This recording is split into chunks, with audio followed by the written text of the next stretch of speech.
Hi guys, Tsunami Serpent here, and sorry for the layout. I'm in my car. Just finished watching one of the first movies of the year. Well, the Korean movie was my first movie of the year, but this one's my I guess second movie of the year, if you like to call it. Um, this is called the 355, and this movie is decent. It's how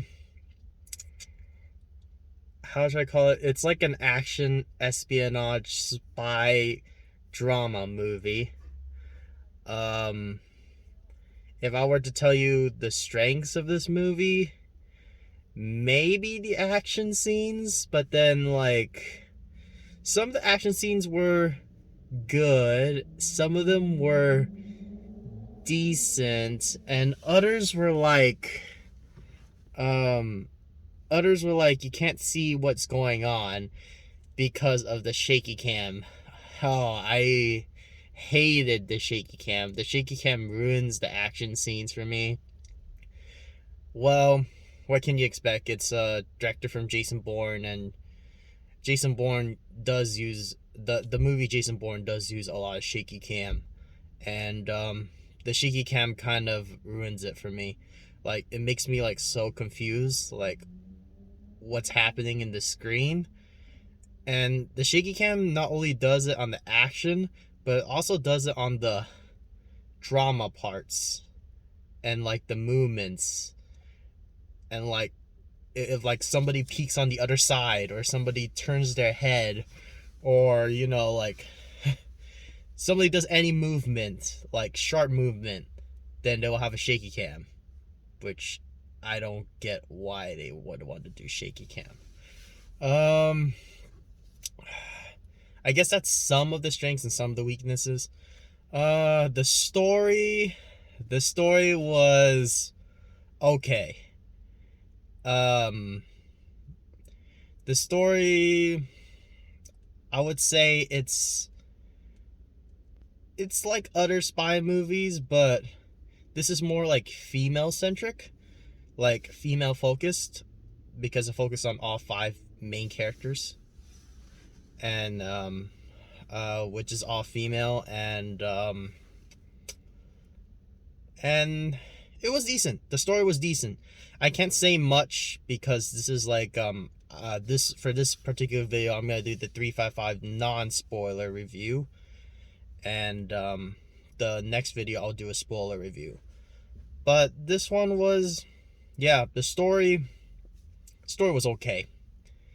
It's nothing special. If you came to this movie expecting like a wow or surprise factor in the story, you're not gonna get it in this movie. Um, it's just a normal spy espionage drama,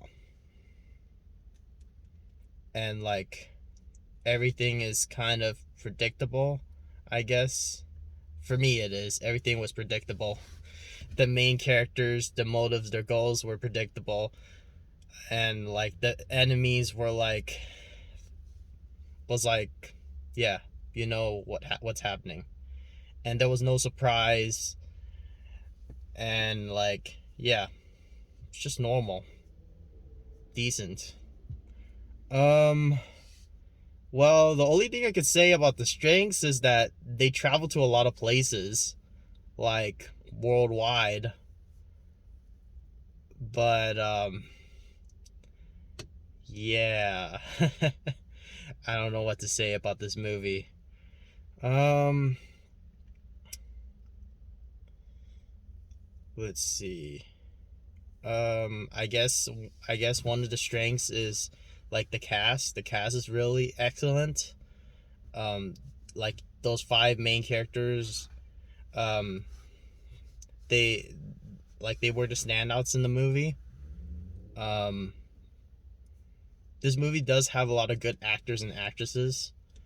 Um, the guy, um,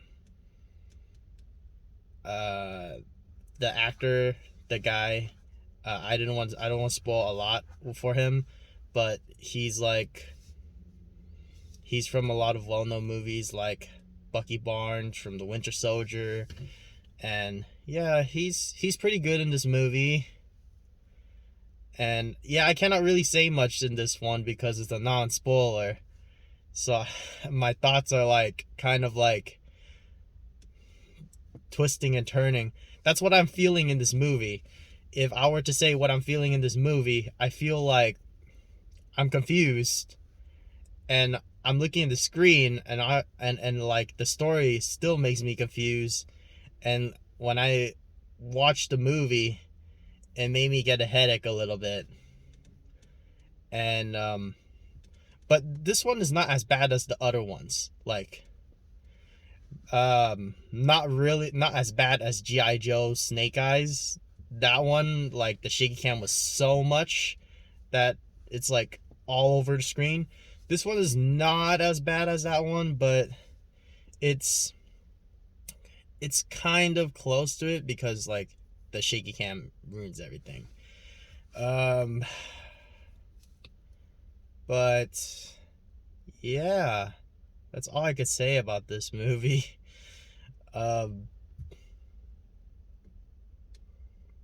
Should I recommend this movie? Okay, here's the thing. I would say this. If you like spy espionage drama, but really common spy espionage drama, no surprises, no difference. It's like it's also like female centric. Then you would enjoy this movie. Kind of.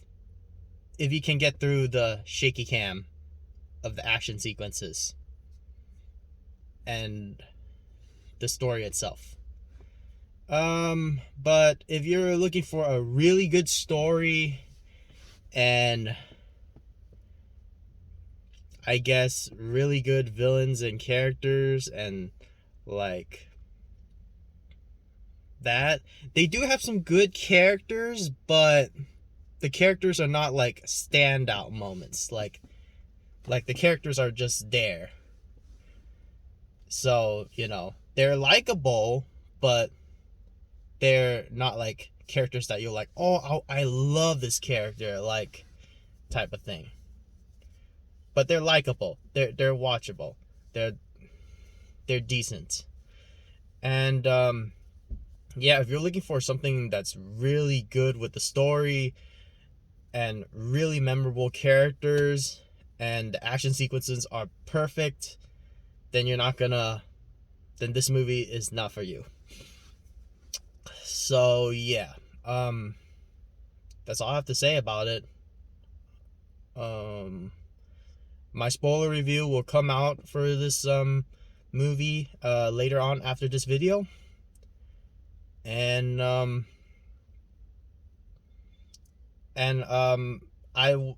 if you were wondering how I watched this movie, I watched it in one of my local theaters, AMC Pleasant Hills.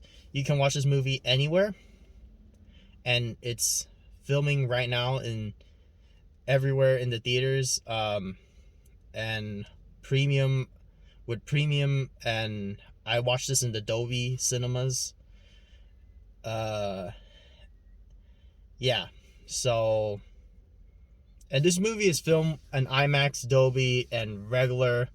You can watch it anything, but I recommend if you want to watch it in theaters, just watch it in regular and don't waste a lot of money. I watched it in Dolby because I have this AMC membership, A-list, and I can watch like 3 movies every week with any format and no extra costs, and that was worth it to me. So that's why I watched it in Dolby. I used the membership. But if you guys don't have the membership, watch this in regular. But yeah, if you're curious and want to watch this movie, give it a shot like I did. And yeah, and you can watch this anywhere. So yeah, that's all for right now, and I'll see you guys next time. Tsunami Serpent out, and like, share, and subscribe.